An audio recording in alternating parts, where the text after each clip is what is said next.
Imagine a man who outwardly appeared to have it all: a loving family, a prestigious home, and a stable job. But beneath the surface lurked a terrifying secret that would shock the nation. This is the story of John List, a man who almost got away with murdering his entire family. John Emil List was born in 1925, a man shaped by a strict religious upbringing and a profound sense of duty and responsibility. By 1971, he was living in a grand mansion in Westfield, New Jersey, with his wife Helen, their 3 children, Patricia, John Jr., and Frederick, and his elderly mother, Alma. The house, a 19-room Victorian mansion, was a symbol of the List family's upper-middle-class status. To outsiders, they seemed like the quintessential American family. However, beneath the veneer of perfection, the List family was struggling. John had lost his job as a vice president and comptroller at a nearby bank, but he couldn't bring himself to tell his family. Every morning, he would leave for work, spending his days at the train station reading and pondering his dire situation. The family's financial situation was deteriorating rapidly, exacerbated by the costs of maintaining their lavish home and covering medical expenses for Helen, who was suffering from untreated tertiary syphilis, a condition that had also begun to affect her mental health.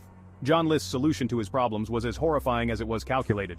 He believed that by killing his family, he could save them from the disgrace of financial ruin and welfare, which he saw as a fate worse than death. He meticulously planned the murders, ensuring that each detail was covered to allow him to escape and start anew. On November 9, 1971, John List put his plan into action. That morning he saw his children off to school. Then he retrieved a 9mm Steyr handgun and a .22 caliber revolver. He approached his wife Helen as she sat at the kitchen table drinking her coffee. Without hesitation, he shot her in the back of the head, killing her instantly.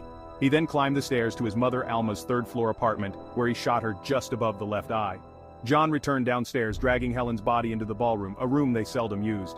He cleaned up the kitchen and awaited the return of his children. Patricia, 16, and Frederick, 13, came home from school first. As they entered the house, he shot them both in the head, adding their bodies to the ballroom next to their mother. John Jr., his eldest son, had a soccer game that afternoon. John List attended the game, cheering on his son from the sidelines as if nothing was amiss. Afterward, he drove John Jr. home, where he shot him repeatedly, a sign that the boy had struggled.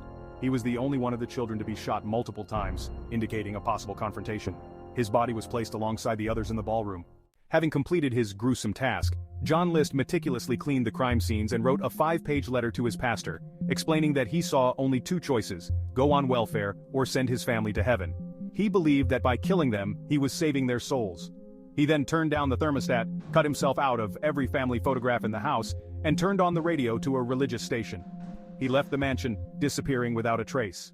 He traveled by train to Michigan, then to Colorado, where he started a new life under the alias Robert Peter Bob Clark. List found a job as an accountant, remarried, and became an active member of the Lutheran Church, blending seamlessly into his new community. The bodies of the List family were not discovered until nearly a month later. Neighbors grew suspicious due to the absence of the family and the constant lights in the house, but it was the children's prolonged absence from school that ultimately prompted a welfare check by the police. On December 7, 1971, officers entered the mansion and made the horrifying discovery. The community was shocked.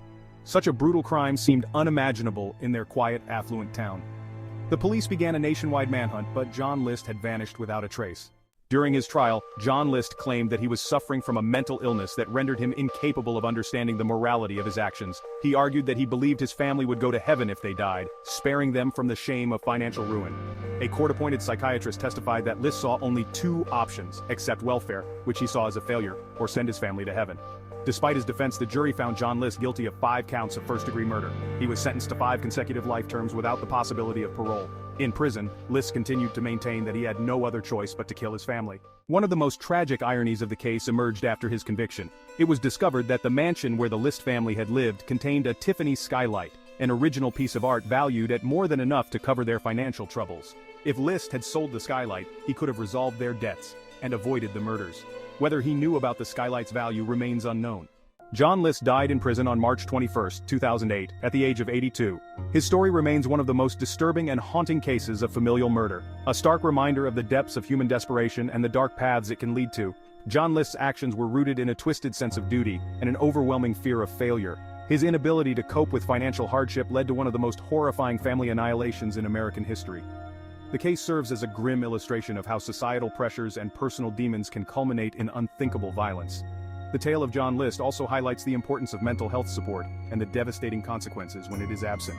His rigid adherence to outdated ideals of masculinity and success ultimately drove him to destroy the very people he claimed to love and protect. In the end, John List almost got away with the perfect crime, But justice, delayed though it was, eventually caught up with him. His story stands as a chilling testament to the fact that no matter how well one might hide, the past has a way of coming back to find you. This is a reminder to us all: when faced with seemingly insurmountable problems, seeking help and reaching out to others can prevent unimaginable tragedy.